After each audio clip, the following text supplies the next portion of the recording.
Olá, amigos, sejam bem-vindos ao Sem Curvas, porque aqui o papo é reto.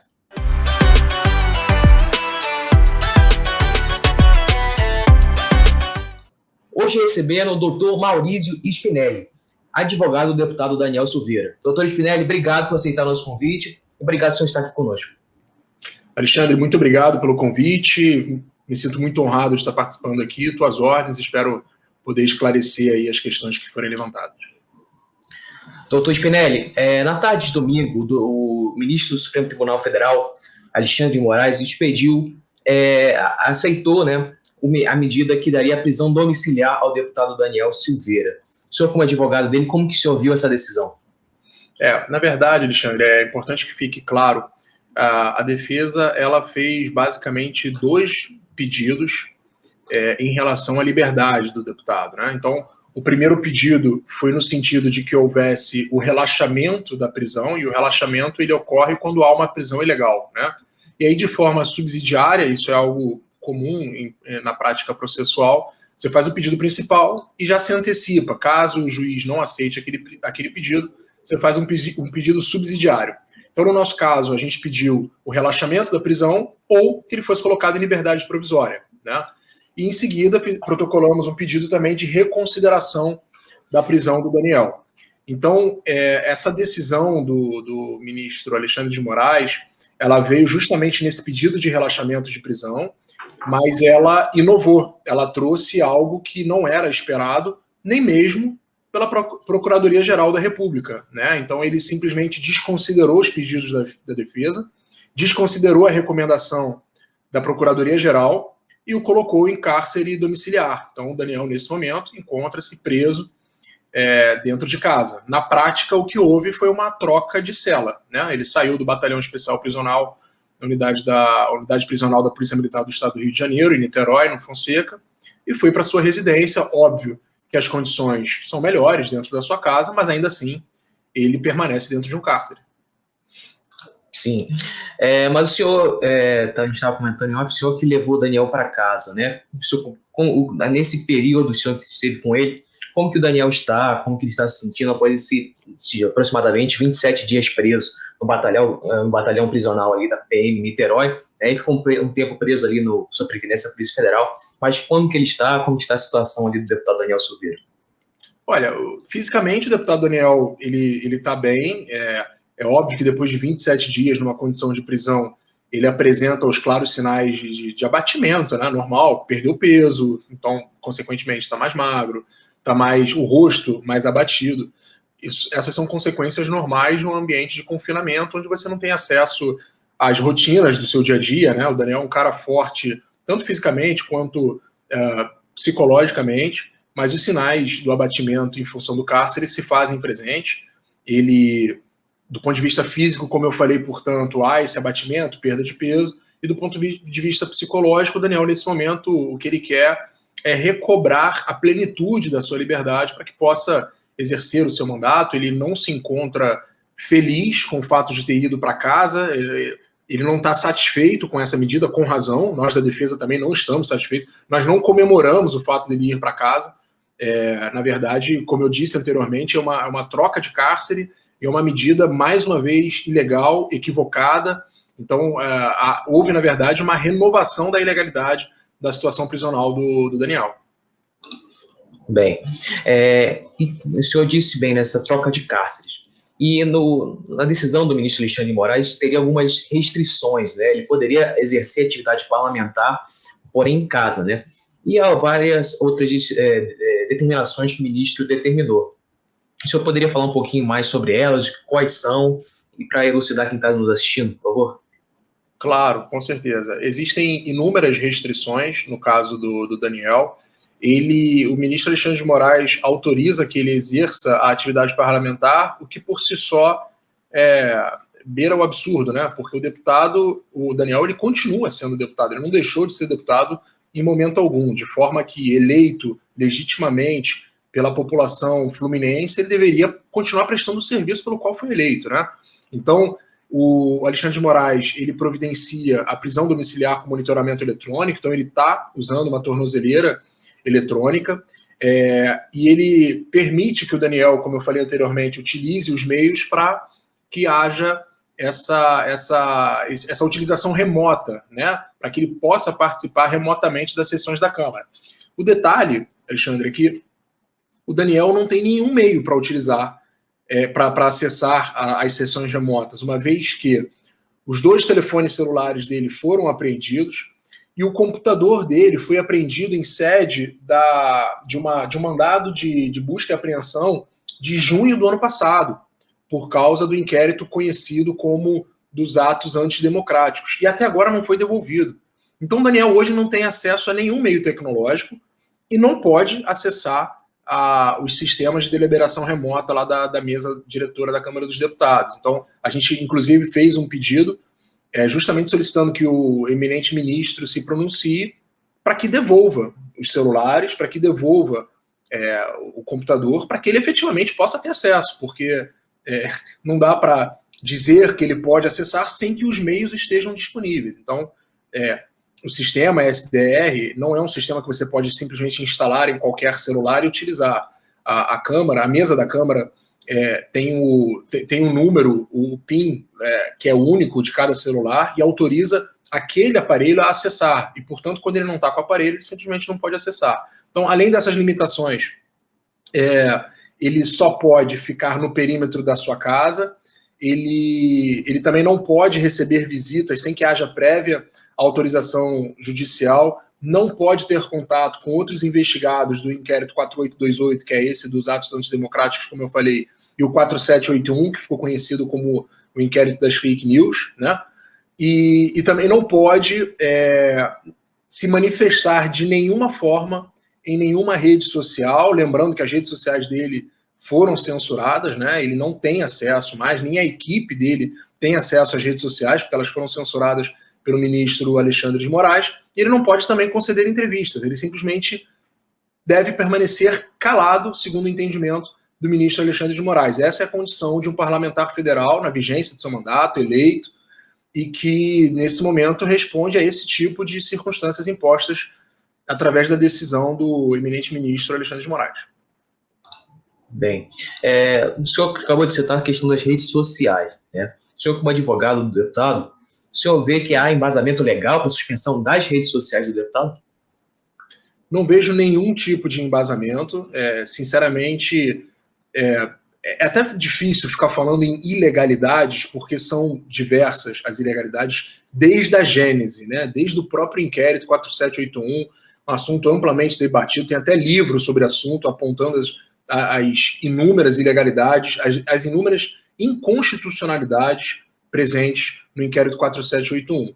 De forma que essa censura prévia, né, ela é mais um dos fatores que tornam todo esse caso absolutamente absurdo, né? Não concordo, óbvio, enquanto defesa, não concordo com a censura prévia de um deputado federal, e principalmente, né, lembrando que, por ocasião do que lhe foi atribuído como crime, se tratou de um vídeo gravado e divulgado através de vários canais do YouTube, de forma tal que não havia necessidade nenhuma de cercear o acesso ao parlamentar às suas redes sociais. Hoje, no mundo tecnológico que a gente vive, um parlamentar sem as suas redes sociais é um parlamentar sem voz, né? Ele não consegue se comunicar com os seus eleitores, não consegue receber o feedback, não consegue mostrar o seu trabalho, de forma que é um parlamentar morto sem as suas redes sociais. Hoje, esse instrumento é indispensável. Portanto, não estamos de acordo e iremos recorrer, no momento oportuno, também desta decisão. Sim. O senhor chegou a citar a questão do celular que foi apreendido, deputado Daniel Silveira. Houve um caso envolvendo o senador José Serra, onde houve buscas e apreensões no seu gabinete, porém foi concedido uma liminar para o senador para que não fosse retido seu aparelho celular, baseado que eles seriam parlamentares seriam invioláveis, ainda mais um celular. O senhor vê uma jurisprudência, algo assim similar, caso Daniel Silveira, caso não foi acatado, né, esse caso do deputado Daniel Silveira? Alexandre, parabéns pela pergunta, extremamente pertinente e muito bem embasada, por sinal. Com certeza absoluta, por sinal, fez parte da... A gente fez um pedido para que fossem devolvidos os celulares e utilizamos a decisão, então, do ministro Dias Toffoli, em sede de liminar, sobre uma reclamação apresentada pela defesa do senador José Serra, onde ele justamente fala isso que você falou, que os celulares fazem parte do mandato do parlamentar, de forma que não pode ser tolhida ou tolhido o acesso do parlamentar aos telefones, né? Essa é a decisão do ministro Dias Toffoli, do eminente Supremo Tribunal Federal, de forma que foi apresentado esse pedido, esse requerimento hoje. A gente espera que nos próximos dias o ministro Alexandre de Moraes se debruce sobre esse pedido e acolha o pedido da defesa para que sejam restituídos os telefones. Serviu como fundamentação o caso do José Serra também. Sim. Ainda nessa série de celulares e tal, enquanto o deputado Daniel Silveira estava preso na Superintendência da Polícia Federal, houve um caso que assessores teriam entregado celulares para ele dentro da cela onde ele estava preso na Superintendência. O que de fato aconteceu? Você poderia explicar um pouquinho? Claro, Alexandre, obrigado pela pergunta, porque esse caso acabou ficando muito mal contado, né? Diferente daquilo que a mídia tradicional divulgou e diferente daquilo que o relatório da Polícia Federal aponta de maneira absolutamente equivocada, e eu diria, e aí sou eu dizendo, até de má fé, não houve entrega de simulada de telefones, de aparelhos de telefone por parte de assessores ao deputado Daniel Silveira. Repito, diferente do que a mídia diz e diferente do que o relatório da Polícia Federal diz. O que aconteceu, na verdade, Alexandre, é que o Daniel foi preso pouco depois das 23 horas em sua residência. O Daniel já estava com seus telefones e com eles permaneceu o tempo todo.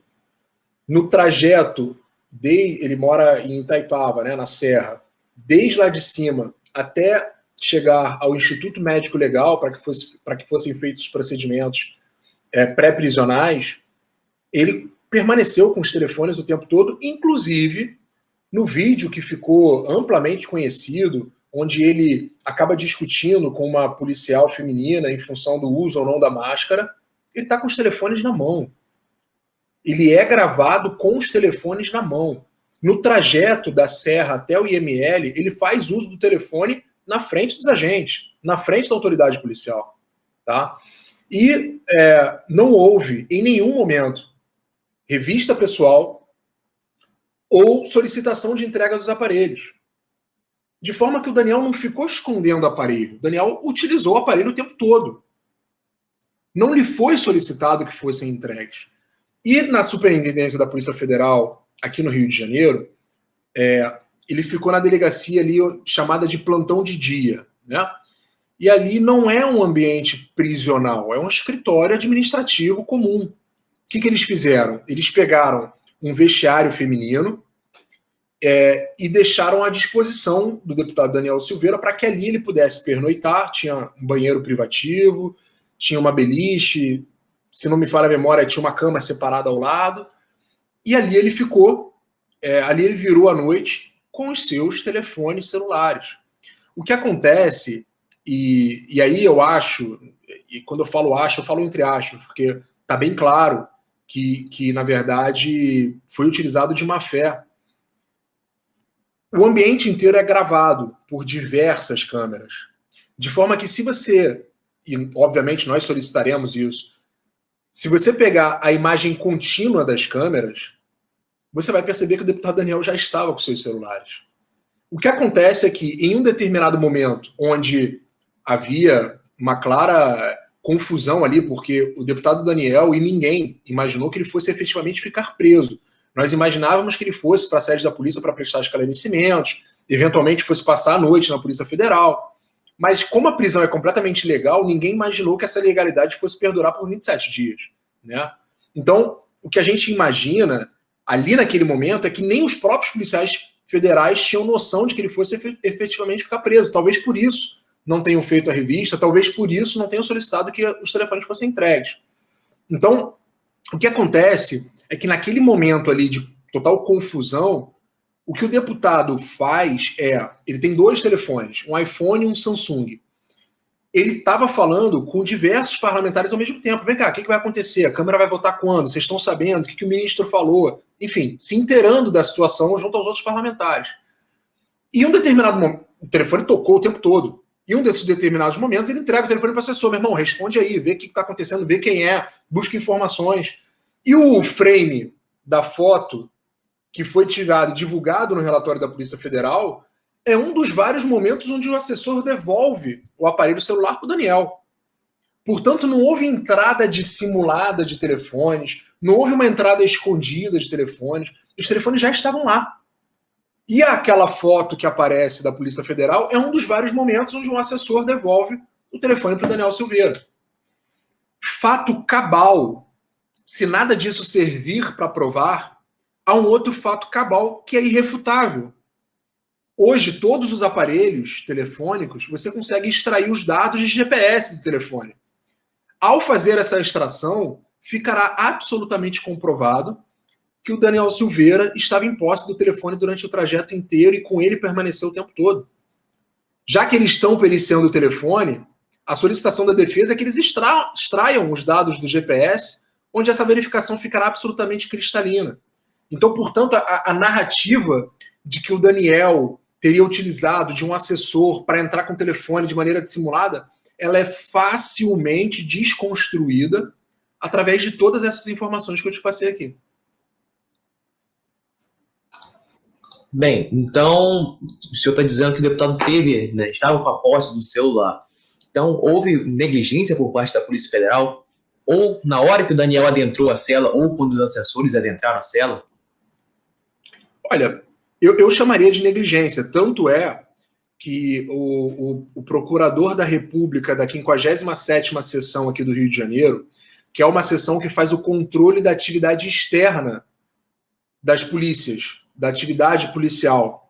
Esse procurador abriu um PIC, um procedimento de inquérito, justamente para apurar se houve eventual falha da polícia. O Daniel, ele presta depoimento nesse PIC, né, na condição de testemunha, inclusive. Ele não é acusado ou investigado, ele é testemunha. E até agora foi o único procedimento ao qual o Daniel se submeteu para prestar depoimentos. Esse, e dentro da própria Polícia Federal, foi aberto um inquérito para entender o que aconteceu. As capitulações são a do 319A e do 349A, que atribui a funcionários públicos a falha pelo acesso de aparelhos de telefone celular, né, ou aparelhos eletrônicos no geral. De forma que, sim, acredito eu que tenha havido uma falha por parte da Polícia Federal em não apreender os telefones, em não solicitar os telefones. O Daniel teria entregue imediatamente, como eu disse, estavam com ele. Se o policial dissesse, olha, o deputado, por favor, entregue os telefones, o senhor vai ficar aqui acautelado, o Daniel teria entregue os telefones. O Daniel não entregou simplesmente porque com eles permaneceu sem imaginar que estivesse fazendo alguma coisa errada. Do jeito que ele estava, botou no bolso, entrou na viatura e desceu, e com eles permaneceu. E no IML ele faz uso dos telefones. Ele pega o telefone, ele liga, ele tira foto, ele grava vídeo, ele bota no bolso, ele tira. E as imagens estão aí. Então não há que se falar em momento algum em entrada dissimulada, em nada disso. Como eu disse também, o prédio da Polícia Federal onde o Daniel ficou é um prédio administrativo. Não tem raio-x, não tem controle, não tem nada. Porque não é um ambiente prisional. Não é um cárcere ali. Ali eles arrumaram um jeitinho de fazer com que o Daniel ficasse, já que ele precisava permanecer, precisava passar a noite. Então, o meu entendimento é de que sim, ocorreu algum tipo de falha nos procedimentos da Polícia Federal. E aí, fazendo aqui é necessário que se abra um parêntese importante para dizer que o Daniel foi muito bem tratado pelos policiais que cumpriram o mandado de prisão. Todos eles foram extremamente educados, corteses com o Daniel, o trataram com um devido respeito o tempo todo. Tá? E o que me parece é que nem eles, dada a flagrante ilegalidade, nem eles imaginavam que efetivamente aquilo fosse se converter numa situação de cárcere do jeito que foi. E que, portanto, por isso, talvez tenham flexibilizado, tenham deixado de observar os procedimentos normais que são adotados. A gente tem que lembrar que qualquer pessoa que é presa passa por uma revista pessoal porque ela pode conter um instrumento que pode colocar a própria vida em risco ou a vida do agente que está efetuando a prisão em risco. Isso não aconteceu com o caso Daniel. O Daniel não foi submetido a nenhum tipo de revista, portanto não tem como se falar que foi uma entrada escondida, porque nem a revista ocorreu. Sim. Chegou a ser veiculado, né, principalmente pela imprensa, que o deputado teria tentando esconder ali os celulares em certa parte da prisão, que teria escondido nas roupas, né? Essa informação procede ou é inverídica? A informação é inverídica. O que aconteceu, e está no relatório da Polícia Federal, eles dizem que encontraram os telefones escondidos dentro de uma mala. O que o Daniel fez em um determinado momento, como eu disse, era um quarto, tá? Era um vestiário, não tinha barra de ferro, porta com vigia, era um ambiente, era mais um dos ambientes daquele escritório ali da Polícia Federal. De forma que ele entrava e saía normalmente dos ambientes. Não tinha um acesso limitado da onde ele não podia passar. E o que acontece em um determinado momento é quando ele vai se encontrar, não me recordo exatamente com um dos assessores, não lembro exatamente com quem que ele foi se encontrar, ele simplesmente deixa os 2 telefones na mala que ele tinha ali com algumas mudas de roupa, com escova de dente, com, enfim, objetos de higiene pessoal. Ele coloca os 2 telefones na mala e vai lá para fora para falar com, não lembro exatamente com quem, com um dos assessores, enfim. E nesse momento, é o momento que os policiais adentram ao vestiário e dizem terem encontrado de forma escondida. Os telefones estavam apoiados na mala.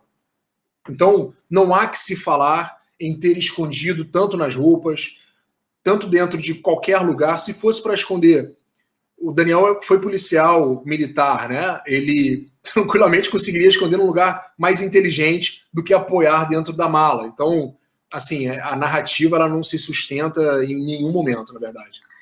Bem, o Conselho de Ética da Câmara, na última sexta-feira, por 13 votos a 2, ele decidiu por dar prosseguimento ao processo disciplinar, que pode levar à cassação do deputado Daniel Silveira, caso seja a punição máxima. Quais são as suas perspectivas para esse trâmite no Conselho de Ética? Olha, Alexandre, não há no ordenamento jurídico e no regimento interno da Câmara dos Deputados nenhum tipo de punição tão severo quanto 20 dias preso ilegalmente. Me parece que se qualquer sanção tivesse que ser aplicada, ela já foi aplicada. Não há mais nada que se solicitar, que se mostrar ao deputado, lembrando que há investigação em curso em relação a um outro parlamentar, uma outra parlamentar nesse caso, de que, em tese, ela teria sido mandante do homicídio do próprio marido. Então, num sistema de gradação de penas, a gente está falando de uma pessoa que, em tese, é mandante de um homicídio, artigo 121 do Código Penal, com várias qualificadoras, e a gente está falando de uma pessoa que gravou um vídeo falando mal de alguns membros da Suprema Corte. Se a gente definir pela perda do mandato do Daniel, o que vai acontecer com a deputada que é acusada de homicídio? Tem alguma pena pior do que a perda de mandato? Porque o Daniel ele terá sofrido, nesse caso, hipoteticamente, a perda do mandato e a prisão por 27 dias. O que vai acontecer com essa deputada a nível de conselho de ética? Então, a defesa entende que tudo que o Daniel poderia ter sido submetido já foi. O que a defesa pretende, nesse momento, é mostrar para os parlamentares que eles, lamentavelmente, endossaram essa prisão e que não há mais nada que o parlamento possa fazer para sancionar ulteriormente o deputado Daniel Silveira, que ficou preso, vamos repetir, 27 dias numa prisão arbitrária, ilegal, inconstitucional, sem embasamento jurídico, antagônica a qualquer fundamento constitucional. Bem, ainda nesse área da Câmara dos Deputados, vou te fazer a seguinte pergunta. A respeito dos deputados, vamos dizer assim, do PSL Raiz, os deputados mais alinhados ao presidente Jair Bolsonaro, como está sendo a relação deles perante o Daniel? Eles estão mostrando apoio? Estão dando apoio na prática? Como está essa relação? Os deputados Raiz, termo que você usou, todos muito preocupados com o Daniel.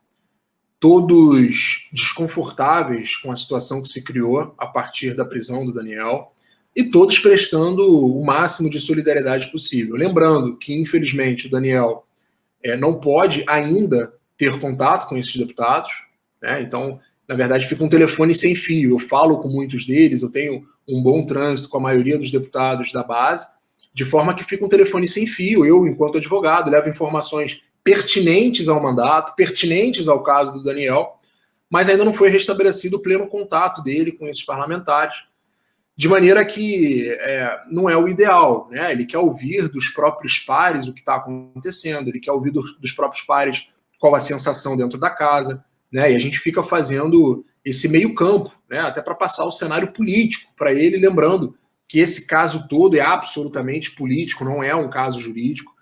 É impossível de se atribuir qualquer qualidade jurídica a esse caso, porque ele começa político desde a sua raiz, de forma que a temperatura política se faz até mais importante do que qualquer aspecto jurídico, uma vez que, repito, não há critérios jurídicos a serem observados nesse caso. Pelo contrário, todos foram solenemente ignorados.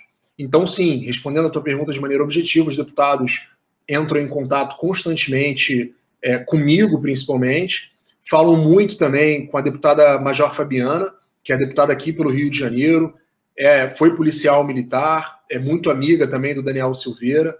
Então, a gente faz esse meio campo, né, para que as informações possam chegar e ele possa se inteirar do que está acontecendo.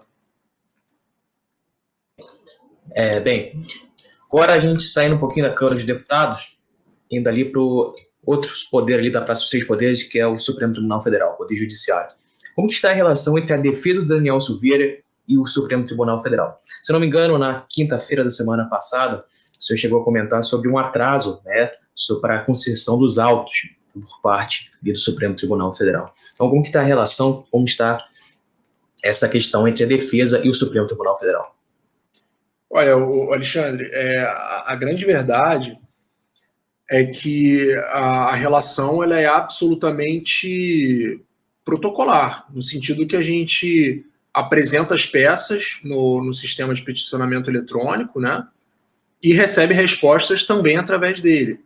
A defesa solicitou audiência com o eminente ministro Alexandre de Moraes, foi solenemente ignorada, não se dignaram nem ao menos de entrar em contato para dizer que não haveria audiência com o ministro. A gente fez solicitação de vista de peças dos autos, né, dos inquéritos aos quais o Daniel está submetido, pelos fatos que constam nos inquéritos 4828 e 4781, e a gente só veio ter acesso aos autos na sexta-feira, quinta ou sexta-feira, não me recordo agora, né? Foi quando a defesa efetivamente conseguiu pôr as mãos para entender as acusações contidas na peça de denúncia da Procuradoria-Geral da República. Lembrando que o Daniel foi preso no dia 16 de fevereiro, né? Então, a defesa veio ter acesso aos autos quase um mês depois dos fatos atribuídos ao deputado Daniel. Então, o relacionamento, ele simplesmente inexiste. Não há um relacionamento pessoal da defesa com os ministros. Na verdade, assim, o nosso relacionamento, nesse caso, deveria ser com o relator, com o ministro relator, em função dele estar comandando os procedimentos desse processo. Lembrando que isso virou um processo há pouco tempo. Até agora, que fique bem claro, o Daniel nem réu porque não houve aceitação ou rejeição da denúncia. Então, o Daniel, até o momento, ele continua preso em flagrante, não é réu, né? E a defesa precisa... a gente entrou em contato diversas vezes, especificamente na pessoa do doutor Jean Garcia, que é o advogado que compõe a defesa que fica aí em Brasília. Então, ele entrou em contato inúmeras vezes com o gabinete do ministro Alexandre de Moraes, pedindo para que, pelo menos, processassem os nossos pedidos, porque os nossos pedidos nem processados eram, né? E essa é uma reclamação que não é só nossa. Todos os advogados que militaram em causas objeto do inquérito 4781 e 4828 passaram pelas mesmas dificuldades. a gente conseguiu algo até inédito, que foi ter acesso aos autos. Existem advogados, colegas, que até o momento não tiveram. E aí é o caso, por exemplo, do Bernardo Kister, é o caso, por exemplo, do Alan do Terça Livre, é o caso, por exemplo, do Oswaldo Eustáquio. Os advogados não tiveram acesso até agora.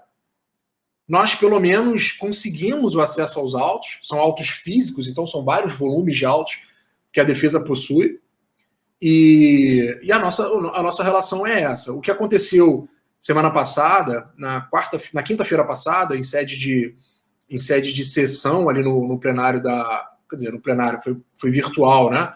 Então, o que aconteceu ali foi que houve uma deliberação onde, em tese, eles aceitariam ou rejeitariam a denúncia. Para que isso aconteça, a defesa precisa efetuar uma peça que se chama defesa preliminar. A gente pega a denúncia da Procuradoria-Geral e a gente se contrapõe aos fatos ali narrados. O problema todo é que, como eu disse, a sessão foi na quinta. A gente teve acesso aos autos na sexta, no dia seguinte. Como que eu vou fazer uma defesa técnica sem ter acesso aos autos?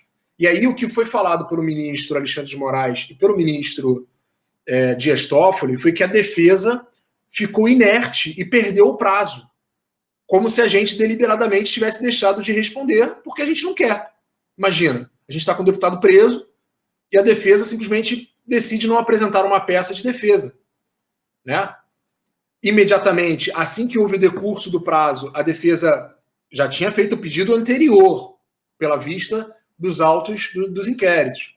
E aí, obviamente, fez o pedido para que houvesse dilação do prazo processual, para que, ao ter contato com os inquéritos, pudéssemos embasar uma defesa. E isso aconteceu.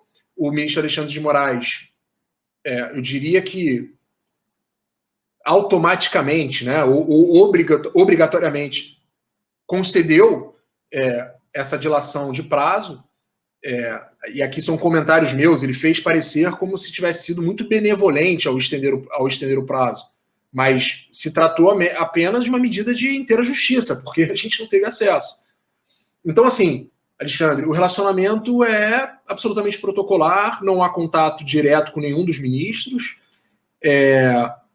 a gente sabe, por vias indiretas, a gente está bastante por dentro do cenário político, a gente sabe que muitos dos ministros corroboraram, na verdade, todos os ministros corroboraram com a prisão, né? Eles se pronunciaram no dia seguinte e os 11, por unanimidade, se manifestaram pela legalidade da prisão.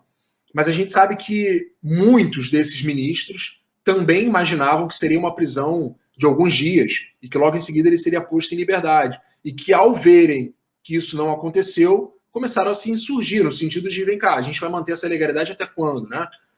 E esse fato é, inclusive, comprovado até pela fala do eminente ministro Marco Aurélio de Mello, que simplesmente pede para que o Alexandre de Moraes, ao invés de adiar a pauta como um todo, que ele colocasse para a deliberação do pleno acerca da condição prisional do Daniel.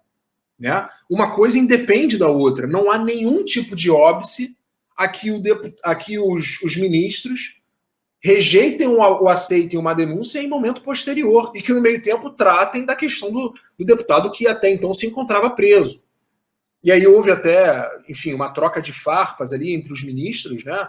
E isso ficou, obviamente, tomou repercussão nacional. O ministro Marco Aurélio chama o ministro Alexandre de Moraes de xerife, né? Indicando atitudes autoritárias, monocráticas, sem que se aconselhasse com os demais, sem que prestigiasse os demais ministros, não é? E o ministro Alexandre de Moraes bate o pé, diz que não faria o quanto solicitado. O ministro presidente, Dr. Fux, por sua vez, defere, na verdade nem defere, né? Ele simplesmente acata o quanto dito pelo relator e posterga a sessão para o momento seguinte. A defesa agora vai apresentar nos próximos dias a defesa preliminar. Segundo palavras do próprio Alexandre de Moraes, imediatamente após protocolar a defesa preliminar, ele solicitaria a pauta para o ministro Fux para que fosse colocada na agenda do Supremo Tribunal Federal. A gente espera que isso efetivamente aconteça. Bem, Espinelli, você como advogado, você poderia explicar se há embasamento para o mandato de prisão em flagrante? Alexandre, foi uma inovação no meio jurídico, né? Isso foi muito comentado pelos juristas, por advogados, por juízes, por promotores, procuradores, enfim, todo o cenário jurídico nacional se debruçou muito sobre essa questão, porque não é algo trivial. Quando você fala em mandado de prisão, em regra, né, você está falando em um momento anterior, onde está havendo um inquérito policial, e através desse inquérito são levantadas informações que denotam que aquela pessoa investigada ela possui indícios de autoria e materialidade do cometimento do crime que foi investigado. E aí a autoridade policial ou o Ministério Público solicita ao juiz que efetue, né, que mande, que protocole, que elabore, melhor dizendo, um mandado de prisão. Em regra, é assim. Quando que se dá uma prisão em flagrante? Quando a autoridade policial tem contato com o cometimento de crime ou logo após o cometimento de crime. Então, portanto, a prisão em flagrante, via de regra até agora, é um instrumento utilizado em sede de autoridade policial, não autoridade judiciária. Então, geralmente, quem expede o APF, o auto de prisão em flagrante, é o delegado de polícia, ou da Polícia Civil ou da Polícia Federal. Esse sistema híbrido que se criou de mandado de prisão em flagrante, palavras de vários juristas renomados, foi realmente um contorcionismo jurídico para que se efetuasse o fim desejado, que era de prender o deputado Daniel Silveira. A própria peça que embasa o mandado, a decisão, é uma decisão muito teratológica, né, que, inclusive, eu acompanho muito o meio jurídico, justamente por ser o meu trabalho, mas também por gostar da área, por estudar bastante o assunto, e tem muitos professores de concurso, né, nesse meio. E é unanimidade, todo mundo fala exatamente a mesma coisa. Pessoal, esqueçam o caso Daniel Silveira para fins de concurso. Especialmente os concursos da área jurídica, principalmente assim para delegados, para magistratura, onde você tem peças escritas, onde você precisa fazer questões discursivas. Esqueçam o caso Daniel Silveira, porque ele não é referência para absolutamente nada. E você imagine um professor ter que falar isso para os seus alunos, com base num documento emitido pela mais alta corte do nosso país, né? Me parece ser um motivo de vergonha sem precedente. Bem, agora, quais são as perspectivas da defesa para o futuro do Daniel Silveira? Quais são as futuras ações que a defesa pode tomar para, assim, Daniel seja liberto, seja um relaxamento de prisão? Quais são as futuras ações que a defesa pode tomar? Existem algumas medidas que já foram tomadas hoje, outras serão tomadas nos próximos dias, para que haja o pleno restabelecimento da liberdade do Daniel. Nenhuma medida diferente dessa representará total justiça ao caso, né? Lembrando, obviamente, que nem preso ele deveria ser, mas ainda assim, já que foi de maneira equivocada, que haja o pleno restabelecimento da condição de liberdade do Daniel, para que ele possa efetuar na sua plenitude, né, a plenitude do mandato que lhe foi conferido, e que ele possa, obviamente, na medida do possível, retornar à normalidade, retornar à sua vida à normalidade. É óbvio que fica um trauma que é indelével, né, passar dias, uma pessoa honesta, correta, passar 27 dias no cárcere em função de problemas políticos, pessoais, é algo que gera uma cicatriz indelével na pessoa, e eu tenho certeza que o Daniel vai precisar lidar com isso. E as medidas que vão ser protocoladas para a defesa são nesse sentido, para que haja esse pleno restabelecimento e, obviamente, a defesa preliminar da acusação da Procuradoria-Geral da República, né, da peça de acusação, da denúncia de acusação ali que a PGR representou. Bem, agora já encaminhando no final da nossa live, quero agradecer pela sua participação aqui, agradecer por você ter aceito o nosso convite. Muito obrigado aí por seguir o seu tempo, sei que está corrido, já está tarde. Muito obrigado aí por ter aceito o nosso convite, batido esse papo aqui conosco. Alexandre, eu que agradeço. Para a defesa é importante ter espaços como esse para poder se pronunciar. A mídia tradicional não faz questão nenhuma de ceder espaço. Não é um assunto de interesse da mídia. O que interessa à mídia é a prisão em si, né? Então, realmente, esse espaço para que a gente possa trazer, recompor a verdade dos fatos é muito importante. Então, por isso, eu te agradeço. Me coloco à disposição para esclarecimentos dos seus seguidores. Aqui embaixo, ao lado do meu nome, tá o arroba, né, que é de todas as minhas redes sociais. É só entrar, eu sempre que posso estou ali presente. Agora, tendo o Daniel em casa, a gente consegue ficar um pouquinho mais à vontade. Eu fui, na verdade, a Niterói visitá-lo todos os dias do cárcere, então eu moro distante, né? Eu moro na zona oeste do Rio de Janeiro, então um município diferente de onde ele estava preso, e o caminho até lá envolve a ponte Rio-Niterói, então tem muito trânsito e tudo mais, então estava sendo bastante complicado ter tempo para outros afazeres, mas a partir de agora a gente consegue ter um pouco mais de flexibilidade, de maneira que eu me coloco à total disposição aí para quaisquer esclarecimentos que se fizerem necessários. Agradeço, em nome do Daniel, o espaço que você nos concede e estamos às ordens por aqui. Spinelli, mais uma vez, muito obrigado e muito obrigado a você que nos assistiu. Se gostou, deixe seu like, se inscreva no canal, compartilhe esse vídeo. Muito obrigado e até a próxima.